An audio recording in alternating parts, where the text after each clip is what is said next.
Shalom saudara, jumpa lagi dengan saya Hendra Kusuma di program pembelajaran firman Tuhan dan juga motivasi untuk kehidupan kita semuanya.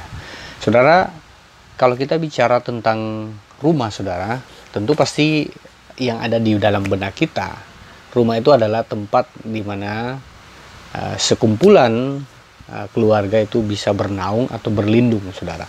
Kalau kita bicara tentang rumah, nah di dalam rumah juga bisa menjadi tempat di mana terjadi komunikasi satu dengan yang lainnya. Nah, maka dalam sebuah rumah kalau tidak terjadi yang seperti itu, tidak ada perlindungan, tidak ada tempat bernaung, tidak ada tempat untuk berkomunikasi, maka rumah itu akan menjadi sebuah rumah yang tentu pasti tidak sehat. Nah, artinya kalau kita bicara tentang sebuah rumah, Alkitab pun juga menjelaskan tentang fungsi rumah yang luar biasa, fungsi tentang apa itu rumah dalam konteks Alkitab, sehingga kita akan paham, sehingga kita bisa menghidupi setiap hal-hal yang dituliskan dalam firman Tuhan, karena kita bisa paham secara literal dan juga secara teks asli apa yang dimaksud oleh kitab suci kita tentang rumah itu sendiri. Nah, saudara, saya akan buka firman Tuhan di dalam Mazmur pasal 127 kalau kita bicara tentang rumah. Nah, Mazmur pasal 127 berbicara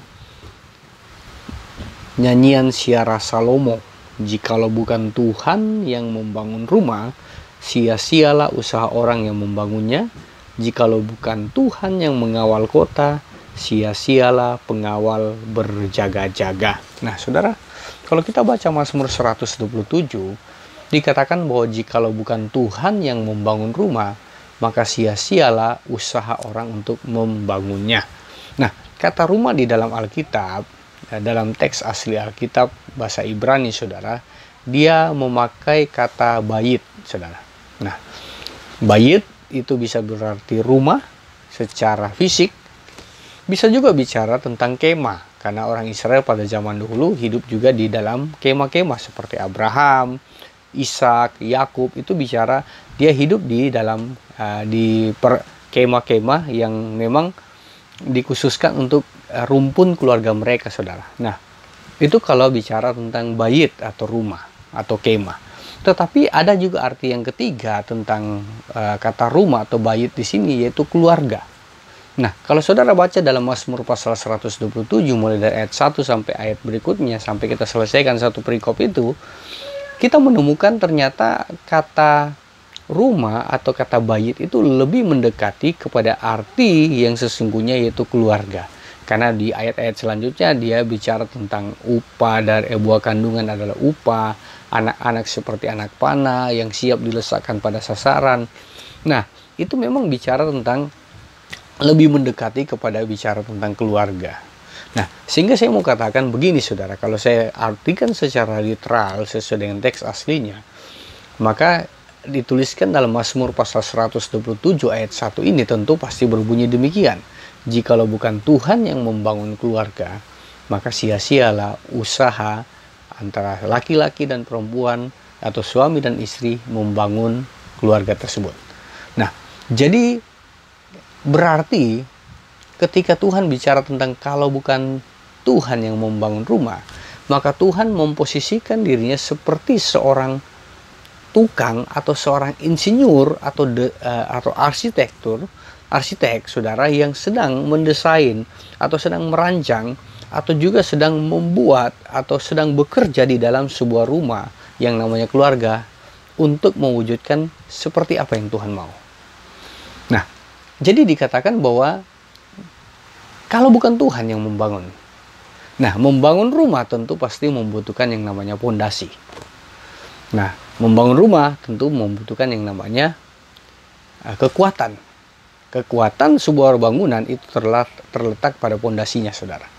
Maka kalau Alkitab berkata kalau bukan Tuhan yang membangun rumah, sia-sia, maka tentu pasti ketika kita membangun rumah, kita memerlukan pondasi. Sama dengan ketika saudara dan saya membangun sebuah konsep keluarga yang disebut rumah mungkin, atau biasa kita kenal dengan home, sehingga muncullah kata home sweet home, saudara. Tentu pasti itu tidak lepas dari campur tangan Tuhan dan juga kerjasama kita dengan Tuhan untuk mewujudkan yang namanya rumah yang di dalamnya orang-orang bisa berlindung, bernaung, terdapat di situ yang namanya komunikasi, sehingga rumah itu akan menjadi rumah yang sehat. Nah, saya ingin bagikan buat saudara pada saat ini lewat tayangan ini, ada 3 pondasi atau 3 hal yang kita perlukan di dalam membangun rumah kita atau membangun keluarga kita, supaya rumah kita menjadi rumah yang kuat atau keluarga kita menjadi keluarga yang kuat. Yesus pernah memberikan perumpamaan di dalam Injil tentang rumah yang dibangun di atas dasar batu dan juga dibangun di atas dasar pasir. Kita sudah tahu kisah itu, bagaimana kalau rumah dibangun di atas dasar pasir, maka sangat mudah sekali dirobohkan dengan angin, badai, puting beliung, ataupun gempa bumi. Itu bisa terjadi kalau rumah itu dibangun di atas dasar pasir. Kalau rumah itu dibangun di atas dasar batu, tentu pasti akan jauh lebih kokoh. Nah, Yesus pun memberikan perumpamaan-perumpamaan tentang rumah itu, dan ini bicara tentang konteks di mana Yesus pun juga bisa bicara tentang keluarga, bicara tentang rumah, bicara tentang perlindungan, bicara tentang naungan. Nah, disitulah kita belajar bagaimana mengkombinasikan beberapa hal di dalam pondasi keluarga kita, sehingga kita menjadi keluarga yang kuat, keluarga yang tentu pasti satu saat akan dibawa kepada keserupaan dengan Kristus. Nah, hal yang pertama saudara yang saya ingin bagikan buat kita, pondasi yang pertama yang harus dimiliki oleh sebuah rumah atau sebuah keluarga, maka yang pondasi pertamanya adalah firman Tuhan.